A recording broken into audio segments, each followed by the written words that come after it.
$20 bought a good mule or a decent rifle. It wasn't supposed to buy a human being. $20 bought a good mule or a decent rifle. It wasn't supposed to buy a human being. Caleb tossed the crumpled bills into the mud, pulling a shivering stranger by the wrist into the freezing rain. He wanted a clear conscience. What he got was a shattered heart, pine sap and stale rye whiskey. That was the stench of Oakhaven on a Friday night, settling thick in the back of Caleb's throat. He stood in the corner of Miller's trading post, a shadow wrapped in a buffalo coat, waiting for his sack of salt and coffee beans. The floorboards were slick with spit and boot-tracked sleet. Outside, the November wind was a living, screaming thing, tearing at the timber joints. Inside, it was just loud, too loud. Caleb hated the noise. He hated the press of bodies, the smell of wet wool, the jagged laughter of desperate men pretending they weren't one bad winter away from starvation. He kept his head down, fingers tracing the deep grooves of his tin mug. Then, the shouting started near the hearth. "She's a mouth to feed I don't need. $20. Who's got 20? It was Amos, a grizzled prospector who smelled of sulfur and bad choices. His beard yellowed with tobacco juice. His heavy, calloused hand was wrapped around a twisted braid of dark hair. Attached to the hair was a girl. Caleb didn't look up at first. The frontier was full of ugly things. A man learned early to blind himself to the rot if he wanted to keep his sanity. He took a sip of his black coffee. It tasted like burnt tin. Look at her, young, strong enough. She can cook. She can scrub. Amos yanked the braid. The girl stumbled, her knees hitting the rough-hewn planks with a hollow thud. She didn't cry out. That was what finally caught Caleb's eye, the silence of her. She looked to be maybe 20, though the grime and exhaustion made it hard to tell. She wore a canvas sack modified into a dress, cinched at the waist with a piece of frayed rope. Her feet were wrapped in burlap sacks, tied off with twine. No boots. In this weather, a missing boot was a death sentence. But it was her face that made Caleb's gut clench. There was no terror in her eyes, just a flat, deadened pragmatism. She was scanning the room, calculating her odds, appraising the drunkards and thieves who were looking back at her with hungry, hollow eyes. A miner with a missing ear spat into the fire. $10 and a bottle of rye. 20, cash money, Amos roared, yanking her up by the arm. The fabric of her sleeve tore. A bloom of dark, angry purple bruising ringed her bicep. Caleb closed his eyes. "Not your business," a voice hissed in his head. "You live on the ridge for a reason. You don't do people. You don't do rescues." He set his tin mug down on the counter. The metal clinked against the wood. The sound was soft, but it felt deafening in his own ears. He didn't stride over like a hero. He dragged his boots. His shoulders slouched beneath the heavy fur coat, annoyed at his own weakness. He hated Amos. He hated the miner. Mostly, he hated himself for not being able to finish his damn coffee. Caleb reached into the deep pocket of his canvas trousers. His fingers brushed against two soft, worn paper notes. He'd trapped foxes for a month to earn that cash. It was meant for a new axe head and winter powder. He stopped in front of Amos. The smell of the man was a physical assault, unwashed skin and rotting teeth. Caleb didn't say a word. He just pulled his hand from his pocket and let the two $10 bills flutter from his scarred fingers. They landed in the muck and sawdust between Amos's boots. The room went dead quiet. The only sound was the hiss of wet wood on the fire. Amos looked down at the money, then up at Caleb's face. Caleb's eyes were shadowed by the brim of his slouch hat, but the set of his jaw, framed by a ragged, silver-streaked beard, held no room for negotiation. Amos released her. He scrambled for the bills, his fat fingers pawing at the sawdust. Caleb didn't look at the crowd. He didn't look at the girl. He just reached out, his thick, leather-gloved fingers wrapping loosely around her unbruised wrist. "Walk," he grunted. His voice was gravel, unused to the shape of words. He pulled her toward the door. The moment they stepped off the porch, the freezing rain hit them like birdshot. The cold was instantaneous, biting through Caleb's heavy coat. He felt her flinch, her whole body shuddering violently as the sleet struck her bare, dirt-streaked neck. His horse, a massive, foul-tempered roan named Copper, was tied to the hitching post. Caleb unlooped the reins. He turned to the girl. She was standing in ankle-deep mud, her burlap-wrapped feet already soaking through. She was shaking so hard her teeth clicked, a rapid, frantic sound. Caleb sighed, a plume of white breath pluming in the freezing air. He grabbed her by the waist and hoisted her up. She weighed nothing. It was like lifting a bundle of dry kindling. He threw her over the saddle, swinging up behind her. He pulled the front of his heavy buffalo coat open and wrapped the excess fur around her shivering frame, trapping her against his chest. She instantly stiffened. A board of rigid muscle pressed against his sternum.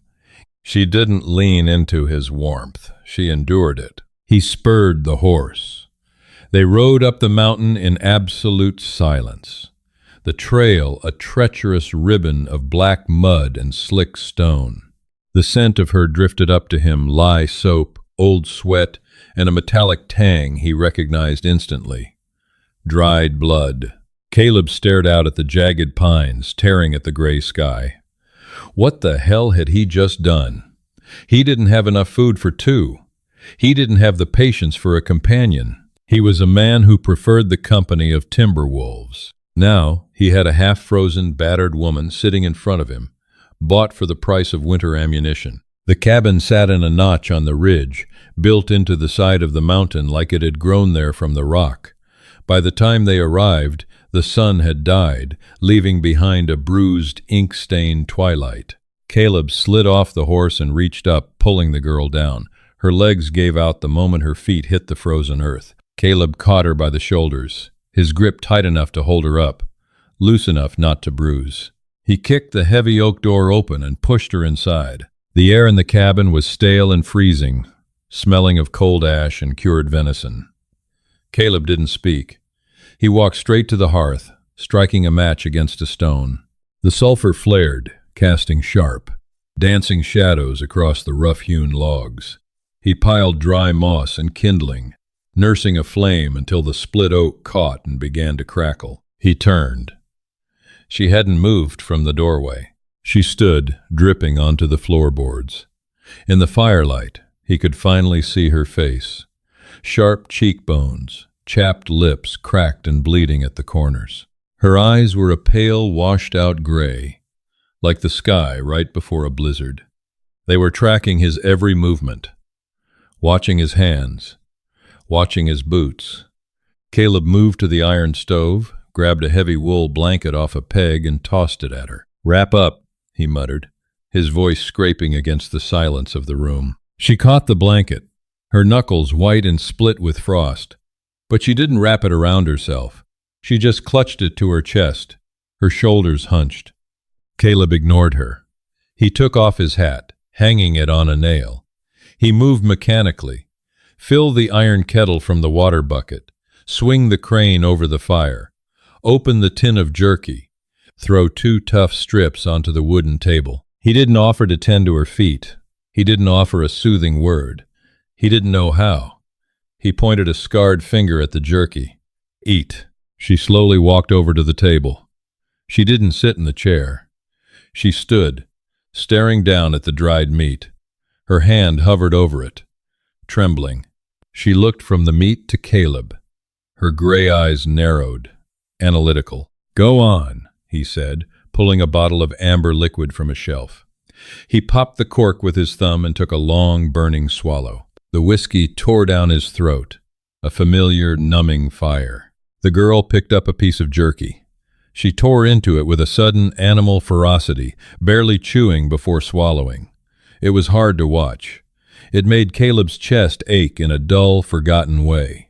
He took another drink, turning his back to her to tend the fire. He poked the logs with an iron rod. The sap hissed. "What's your name?" he asked, not looking at her. "Clara," she rasped. Her voice was wrecked, sandpaper dry. Caleb, silence stretched between them, heavy and suffocating. The wind rattled the tin plates on the shelf. Caleb stared into the orange flames, wondering if he should give her his bed. It was just a mattress stuffed with pine needles and horsehair, but it was off the floor. He heard the rustle of the wool blanket dropping to the floor. Caleb turned. Clara was standing beside the table. She had untied the frayed rope around her waist. The canvas sack dress pooled at her feet. Underneath, she wore a ragged cotton shift, practically transparent and torn at the hem. Her arms and legs were mapped with bruises yellowing, purple, angry black. Some were old, some were terrifyingly fresh.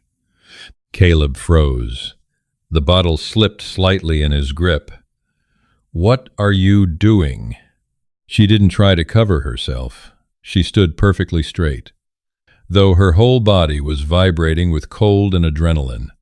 Her face was a mask of sheer stone. She looked him dead in the eye, her jaw set tight. "Do you hit with a closed fist or an open hand?" she asked. Her voice didn't waver. It was flat, businesslike. "I just need to know how to stand so I don't break my jaw. And I don't like it in the dark. Leave the fire on." The words hit Caleb harder than a kick from his roan. The air was sucked from his lungs. His vision tunneled for a split second. He stood there, a massive, scarred man holding a bottle of cheap liquor, completely dismantled by the bruised, shivering girl standing in his kitchen. She wasn't asking for mercy. She wasn't begging for her life. She was negotiating the terms of her abuse, treating it as an inevitable transaction. $20. That's what she thought she owed him. A beating, or worse, in exchange for not freezing to death in the mud. Bile rose in the back of Caleb's throat. A sickening, profound shame washed over him, not for himself, but for the world that had taught this girl that this was the only way survival worked. He looked at her arms. The defensive posture she couldn't quite hide. The way she was leaning slightly to her left, anticipating a blow to the right side of her face. Caleb slammed the whiskey bottle down on the table. The loud thwack made Clara flinch violently, her eyes squeezing shut, bracing for the strike. It never came. Caleb bent down, his knees popping in the quiet room. He picked up the heavy wool blanket. He stepped toward her. She held her breath, a tiny, terrified hitch in her chest. He didn't touch her skin. He threw the blanket over her shoulders, pulling it tight at her throat. He stared down at her, his dark eyes wide and haunted. "I don't hit," he whispered. His voice broke on the word, sounding ragged and small. "I don't hit. I don't want that." Clara opened her eyes slowly. The mistrust in them was a physical barrier, thick as iron. She searched his face, looking for the lie. Men always lied. Caleb stepped back, putting distance between them. He felt clumsy, monstrous, just by association with his own gender. "You take the bed," he grunted, turning his face away so she wouldn't see the sudden, embarrassing shine in his eyes. He pointed to the corner. "I sleep by the fire. You want the door locked? There's an iron bar next to it. Drop it in the brackets." He didn't wait for her to answer. He grabbed his coat, pulled it over himself, and lay down on the hard, drafty floorboards in front of the hearth, facing the flames. He heard the soft shuffle of her burlap feet. He heard the creak of the bed rope as she sat down. He waited for the clank of the iron bar dropping into the door brackets, locking him out of his own space, keeping her safe from him. He waited. 10 minutes passed, then 20. The iron bar never dropped. Caleb lay on the floor, listening to the wind scream outside and the shallow, guarded breathing of the girl in his bed. He closed his eyes, the smell of pine smoke filling his nose, and realized with a terrifying clarity that his quiet, empty life was over. The mountain man had let the world in, and it was bleeding all over his floor. Morning broke like a cracked pane of glass, spilling weak, fractured light across the frost-heaved floorboards. Caleb woke with the stiffness of a man who had slept on raw timber. He rolled his shoulders, the joints popping like dry twigs, and sat up. The bed in the corner was empty. Panic, sudden and sharp, spiked in his chest. He threw off the heavy buffalo coat, his hand instinctively dropping to the Colt revolver holstered over the back of a chair. Then he heard the scrape of iron against stone. He turned. Clara was by the hearth. She was fully dressed in the canvas sack, though she had found an old, moth-eaten wool sweater of his, and pulled it over her fragile frame. It hung off her like a tent. She was kneeling on the hearthstone, using a piece of wire brush to aggressively scrub the soot-stained bricks. Her hands were raw, the knuckles bleeding sluggishly into the gray ash.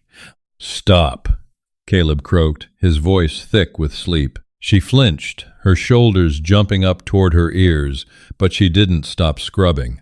The wire brush kept moving in frantic, rhythmic circles. "I said stop." Caleb stepped closer, his heavy boots loud in the quiet cabin. Clara dropped the brush. She stood up instantly, pressing her back against the rough log wall, her eyes fixed on the floor. Her breathing was shallow and fast. She was waiting for the punishment. She had been working to prove her worth, to pay off her daily debt of oxygen and warmth, and now she had somehow done it wrong. Caleb pinched the bridge of his nose. A headache was blooming right behind his eyes. He didn't know how to do this. He was a man who spoke to trees and horses. Human frailty terrified him because he couldn't fix it with a hammer or a knife. He walked past her, giving her a wide berth, and grabbed a tin basin. He filled it from the water bucket, set it on the stove, and tossed in a handful of snow from the windowsill to bring it to a tepid temperature. He found a relatively clean cotton rag, tore it in half, and set a sliver of lye soap beside it. He pulled a wooden stool to the center of the room and pointed at it. "Sit." Clara looked at the stool. She looked at him. Cautiously, she moved away from the wall and sat, her posture rigid, her hands folded tightly in her lap. Caleb knelt in front of her. He didn't ask for permission. He figured asking would just confuse her. He reached out and gently gripped her right ankle. She gasped, a sharp intake of air, and tried to pull her leg back, but his grip was firm. He began to untie the twine holding the burlap sacks to her feet. The fabric was stiff with mud, frozen slush, and dried blood. As he peeled the final layer away, the smell of copper and rotting skin hit the air. Her feet were a disaster. The soles were a patchwork of blisters and cuts, the toes swollen and purple from frostbite. It was a miracle she was walking at all. Caleb felt a hot, murderous rage bubble in his gut toward Amos. He swallowed it down. Rage wasn't useful right now. He dipped the rag into the warm water, lathered it with the harsh soap, and began to clean her feet. He worked with agonizing slowness, his large, calloused thumbs moving over her bruised skin with a lightness he didn't know he possessed. The water in the basin turned a murky, rust-colored brown. Clara sat frozen above him. She was staring at the top of his head, watching the silver streaks in his dark hair catch the morning light. Her chest heaved. This made no sense. Men didn't kneel. Men didn't wash. Men took, and they broke, and they demanded. When the worst of the grime was gone, Caleb reached into a wooden crate beside the stove and pulled out a tin of bear grease mixed with comfrey root. He scooped out a generous dollop and massaged it into her cracked heels and swollen toes.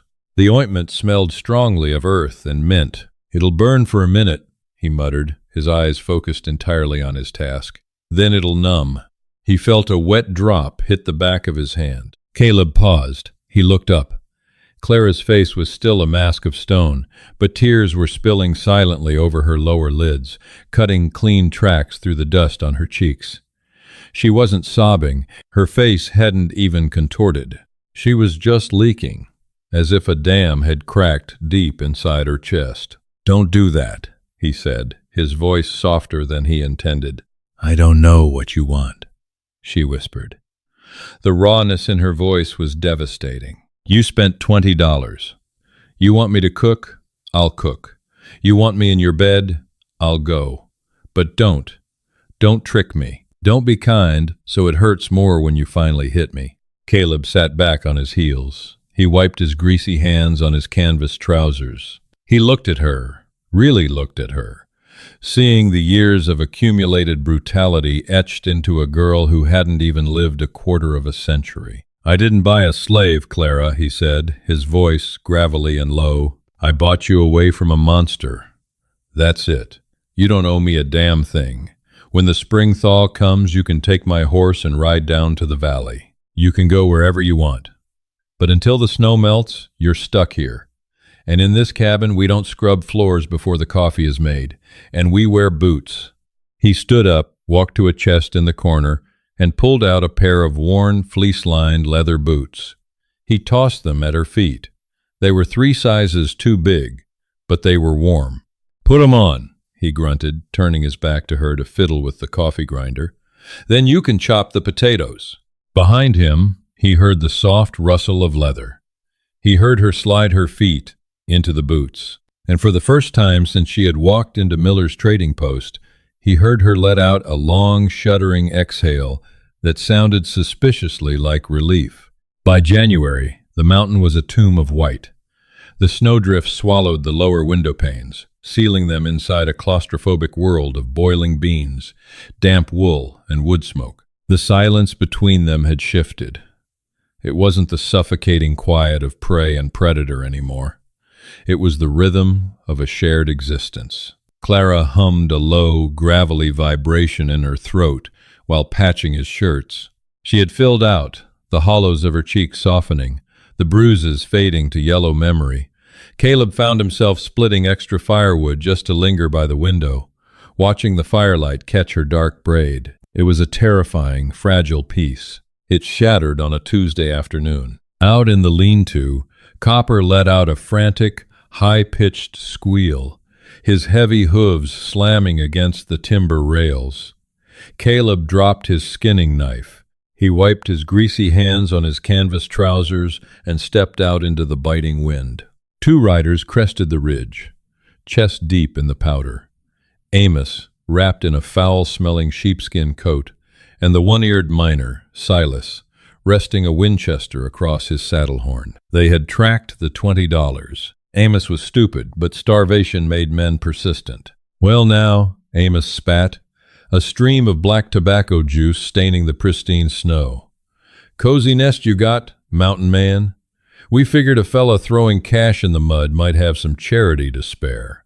Or we just take the girl back." Behind Caleb, the heavy oak door groaned open. Caleb's stomach dropped. "Stay inside." But Clara stood on the threshold, swimming in his oversized buffalo coat. She didn't tremble. Amos grinned, his rotting teeth flashing. Looking fattened up, too. Silas racked the Winchester's lever. The metallic clack-clack echoed sharply off the frozen pines.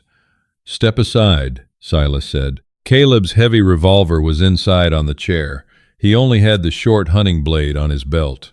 "Turn around," Caleb warned, his voice a low, lethal hum. Silas sneered and raised the rifle. Caleb lunged. He kicked through the thigh-deep snow, ducking under the swing of Amos's panicked horse to grab the Winchester's hot barrel just as Silas pulled the trigger. The deafening crack tore the air. A streak of white-hot fire ripped across Caleb's left shoulder, tearing through wool and muscle. Ignoring the burn, Caleb twisted the rifle barrel down and drove his short blade to the hilt into Silas's thigh. The miner shrieked, dropping the gun and slumping over his saddle. But Amos was already moving. He drew his heavy Colt, aiming square at the center of Caleb's back as the mountain man wrestled with the rifle. Caleb braced for the dark. A second gunshot shattered the afternoon. It wasn't Amos's gun. Amos blinked, staring down at a sudden, ruined hole in his sheepskin coat. He tipped backward, hitting the snow with a wet, heavy thud. Caleb spun around. Clara stood on the porch, her feet planted wide. Both hands gripped Caleb's heavy revolver. Smoke curled lazily from the barrel. Her face was chalk white, but her hands were rock steady. Silas took one look at Amos bleeding out in the snow, spurred his screaming horse, and fled back down the mountain. The ringing silence returned. Caleb pressed a hand to his shoulder. Hot blood soaked through his sweater, slick and fast. Clara lowered the gun. She looked at the body, then at Caleb. She could have shot him too. She could have taken the horse, the provisions, and ridden free. Instead, she trudged through the snow, stopping inches from him. She pressed her soot-stained fingers over his hand. "You're bleeding," she stated. Her voice was flat, but her pale eyes mapped the damage frantically. "Graze," Caleb grunted. The adrenaline crash made his knees buckle slightly. Clara wedged her shoulder under his good arm. "Lean on me." For the first time in his life, Caleb let his weight rest on someone else. Inside, the heat of the stove hit them like a wall. Clara pushed him onto the bed. She ripped his sweater open, grabbing a bottle of rye and a clean linen rag. She poured the alcohol directly over the torn flesh. Caleb gritted his teeth, watching her.